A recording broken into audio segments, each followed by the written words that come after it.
Hello, everyone. Thank you all for tuning in to the Mayor's Pre-Summit Conversation Series. My name is Esthanette Reid, and I am the founder of Evie Mpras, based in the DC metropolitan area or the Anacostan lands. You can find me on Instagram and Facebook at Evie Mpras. I am a full spectrum doula, which means I support individuals and their families during all phases of reproductive health, birth, and postpartum. On September 15th and 16th, Mayor Bowser will host the 4th National Maternal and Infant Health Summit. And we're excited to highlight a whole family approach to perinatal health and its relationship to the well-being of pregnant persons, babies, and their families. For more information about the summit and to register, please visit dcmaternalhealth.com. I'd like my colleagues, Sydney and Evie, to introduce themselves today.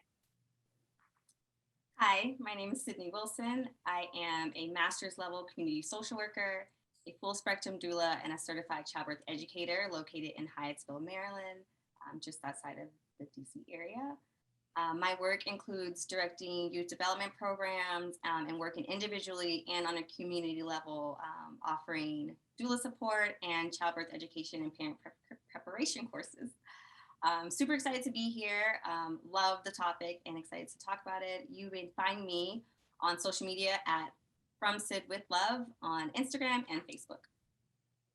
Hi, my name is Evie Mpras. I'm a marriage and family therapist specializing in a whole family, culturally conscious approach to maternal mental health. I've been published and lecture on the topic of how to support the entire family system during pregnancy and post-birth. I'm currently developing a clinical training for mental health professionals on how to treat maternal mental health with a family systems approach. You can find me on my website, www.eviempras.com. So today, as we mentioned, we will have a conversation highlighting some of the gaps that we as professionals recognize and care for pregnant people, including gaps in legislation and policy, talking about how we can fill these gaps, and as well as the importance of culturally responsive care. And we'll also leave you all with a few resources and, of course, ways that you all can connect with us after this conversation. So we're going to start by addressing gaps that exist. Now, as for health professionals and mental health clinicians, I'd like to start by stating that just a wealth of research indicates that the whole family, partner, infant, children, extended family, is affected by a new baby entering the family system. And family behavior and functioning doesn't rest solely on one person. It's based in the vital interconnectedness of the family unit. So mental health professionals and medical health professionals predominantly focus on screening and interventions for just moms, and miss many opportunities to help mom, partners, and the relationship bonds and healthy functioning of the entire family. Obstetricians and pediatricians aren't trained in addressing maternal mental health unless they seek the training. So mothers and partners aren't regularly screened, and there are no referral pathways. There's generally a lack of coordinated care. So families of low socioeconomic status, African American, Hispanic, Latinx, Indigenous, and immigrant families are disproportionately affected. And these underserved families have more hurdles to care and less resources and access to care.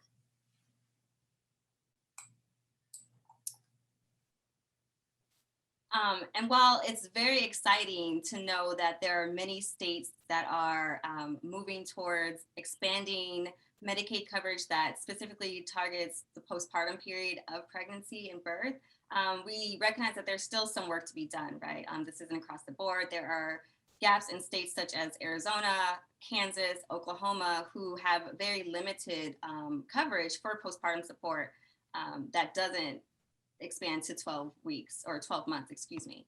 And so that is a particular gap that is alarming to myself as a social worker and a doula, a birth worker, because we understand that the postpartum period is in fact longer than just those first 6 weeks.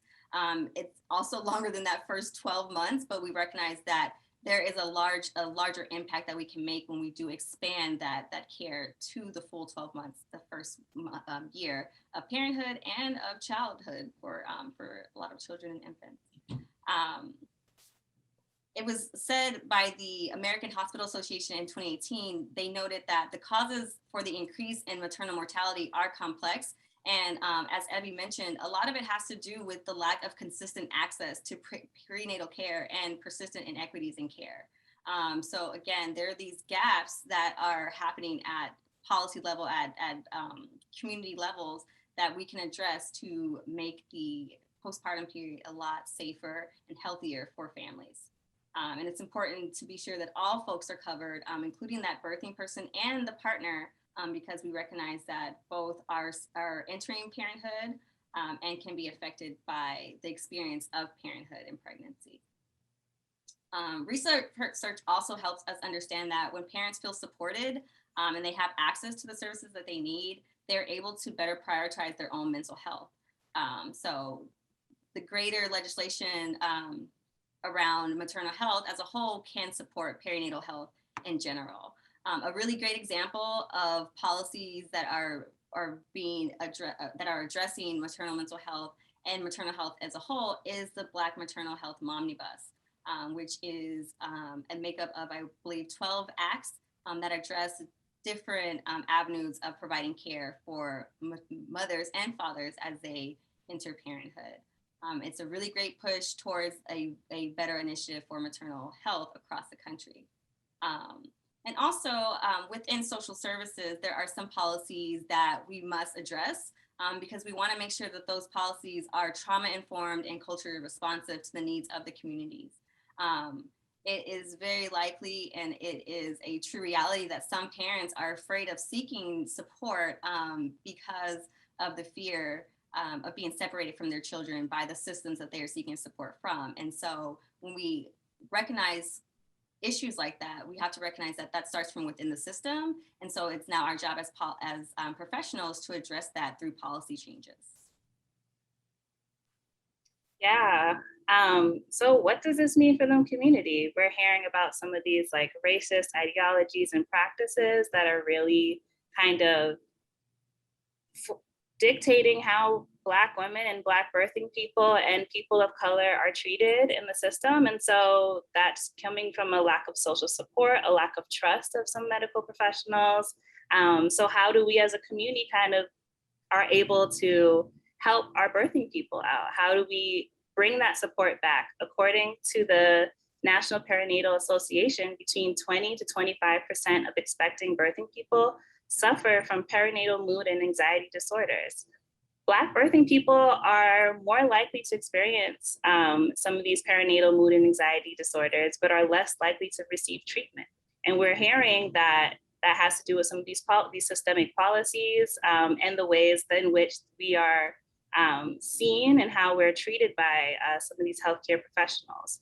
And so advocates for Black women's reproductive and maternal health also really argue that there's a significant correlation between Black women's mental health, maternal health outcomes and the cuts that are made to funding for family planning services and some women health programs.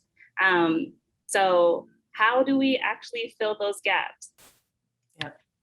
Yeah.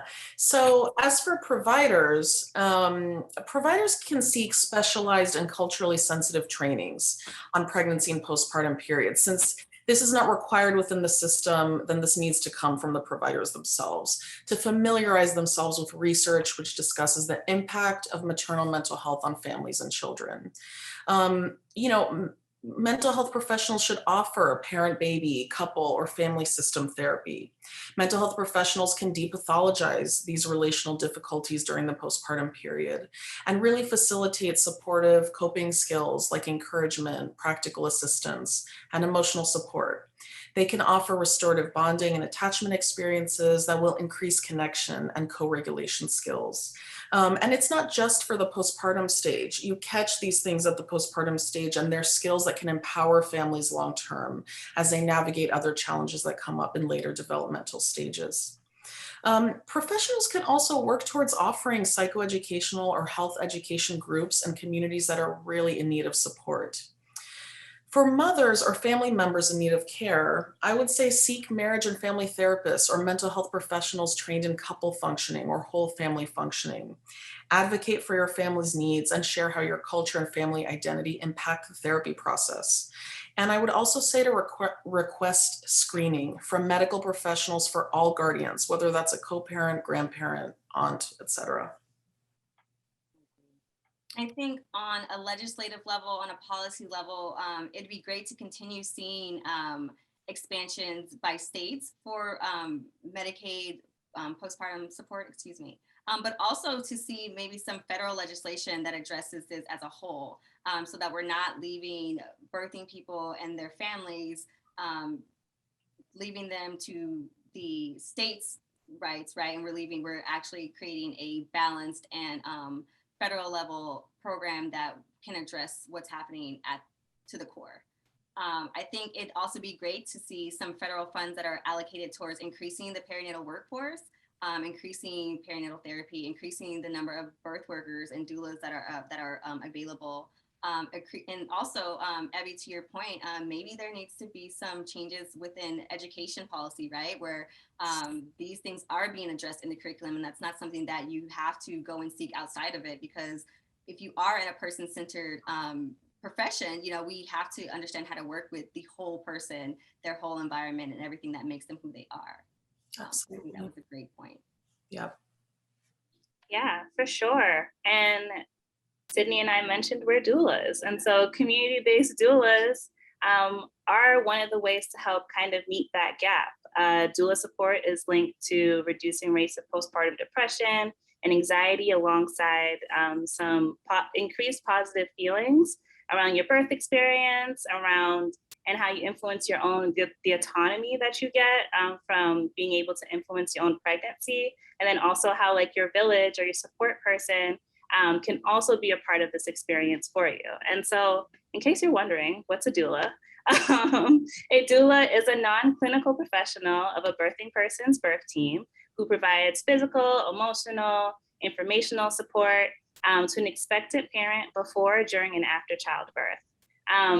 And birth workers can be trusted members of the community who provide responsive care to the specific needs of the community. So really understanding, so how are we filling these gaps? Like really understanding, this is what my community needs, and this is how I can help my community because I come from this community.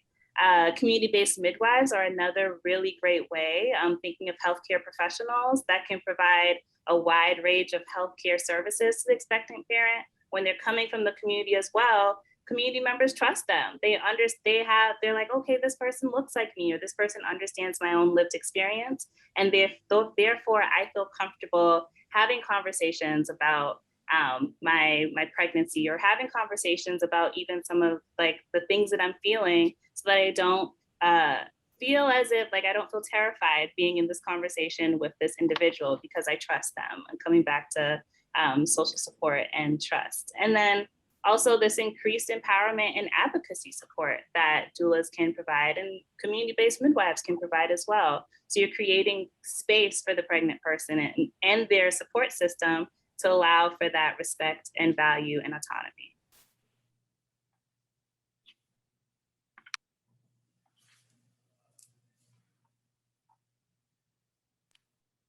So with that, we're also thinking about with the community-based midwives, community-based doulas, and just people coming from the community, that's really touching on that building power and autonomy through relationships of trust and restoring community birthing knowledge.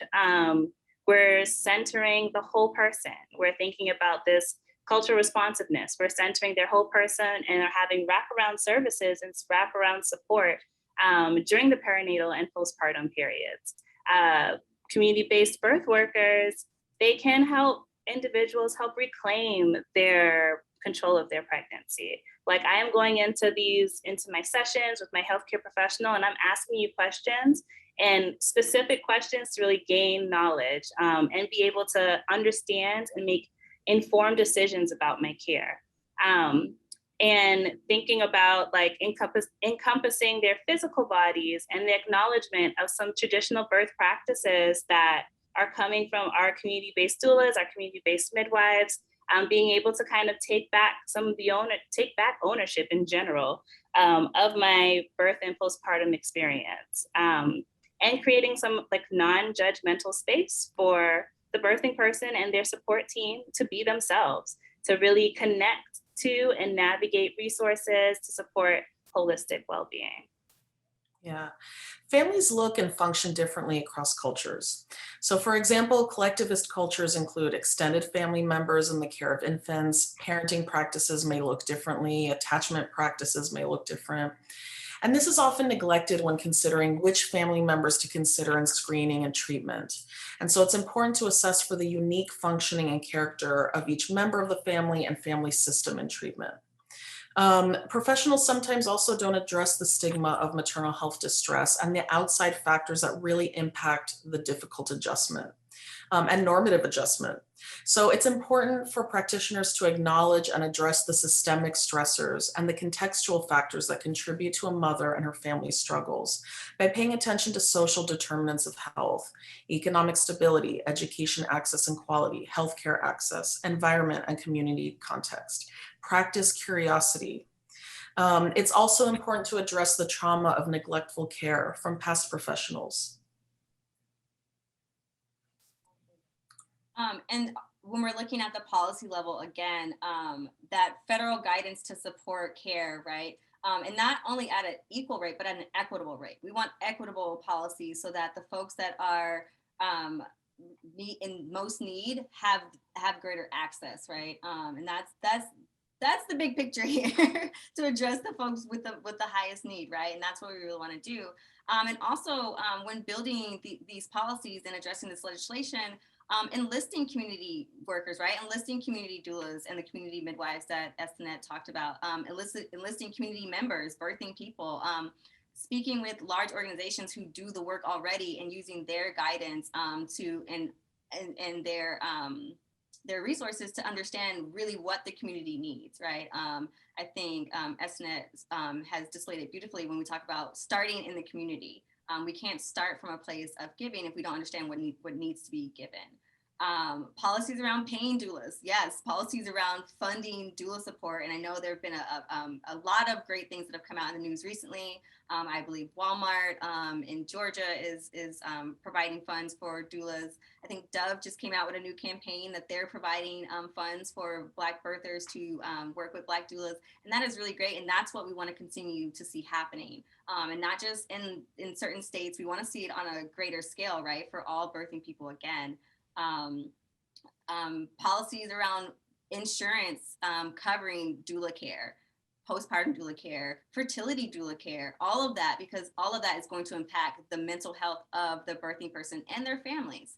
And then also, of course, bringing the partner into the conversation and acknowledging how it affects his partner, treating them just much as the main parent, just much as the birthing person, especially when we look in communities of low socioeconomic status where maybe only one family member or parent is working. And so we have to think about how that increases the stress and then how that, breaks down our body physically and mentally. And that is extremely important to think about. And then of course, a very big conversation that I feel like is commonly brought up is maternal and paternal leave.